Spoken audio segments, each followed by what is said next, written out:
centre ou de droite veulent tous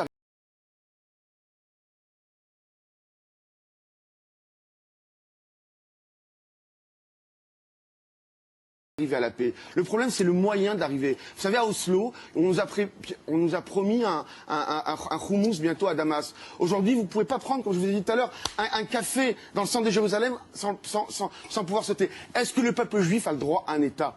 Est-ce que le peuple juif a le droit à un État? Il y a un seul État juif. La France n'est pas votre État, vous n'êtes pas sioniste, monsieur. Moi, je suis un sioniste. La France est votre État? Oh non, pourquoi vous vivez ici? Vous êtes citoyen français, je vous demande.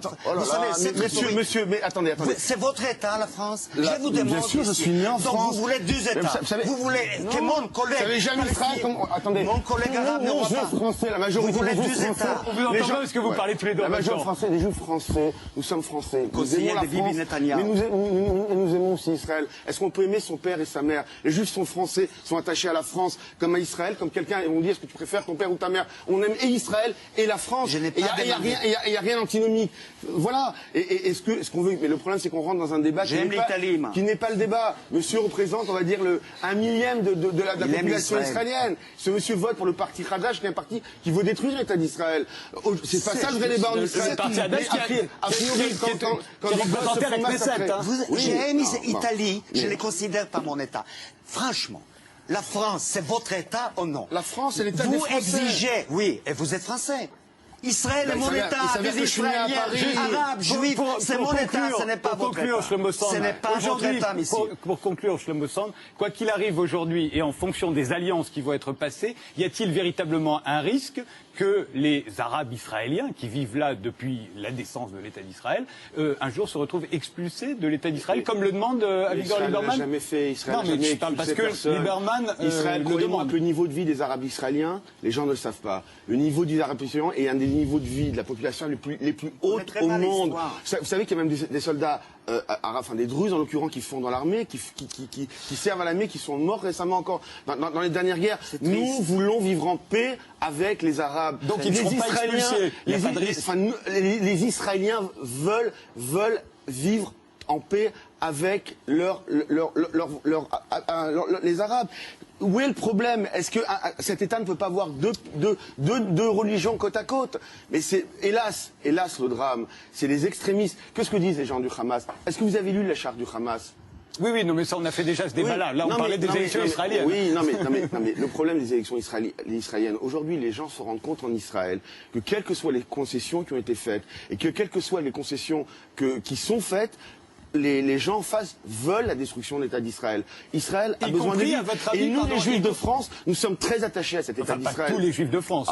La majorité des Juifs de France sont très attachés à l'État d'Israël. Mais les Français tout court sont attachés à l'État d'Israël. Quand vous voyez, il y a eu une manifestation organisée récemment à Paris pour donner le droit à Israël à la légitime défense. Il y avait énormément de Français de tous bords qui étaient là pour dire Israël a le droit à la légitime défense. Pourquoi il n'y a pas eu des manifestations à Paris quand les gens se font massacrer au Darfour? Pourquoi il n'y a pas eu des manifestations à Paris quand il y a eu des centaines de gens de Mahmoud Hamas qui sont faits égorgés par les gens du Hamas? Pourquoi il n'y a pas eu de manifestations à Paris quand en Kabylie on a égorgé des centaines de milliers de monde? Pourquoi il y a uniquement des manifestations quand Israël est en état de légitime défense et qu'elle est obligée après 8 ans de répondre à des attaques de roquettes sans arrêt? Il faudrait un peu remettre les choses à leur vraie place. Et ça, hélas, ça n'est pas fait souvent. On va, pour conclure, Shlomo Sand, mais pas sur la France ni sur Paris, sur les élections israéliennes.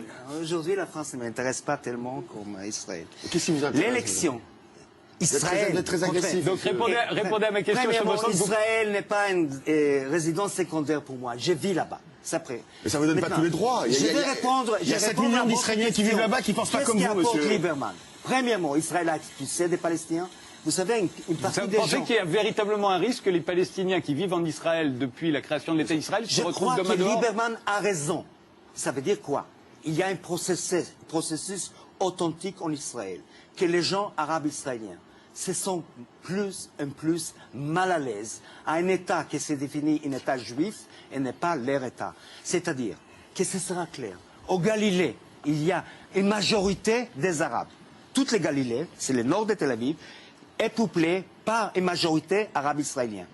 Il faut comprendre Ces gens-là vivent pendant 62 ans à un État qui dit qu'il n'est pas leur État.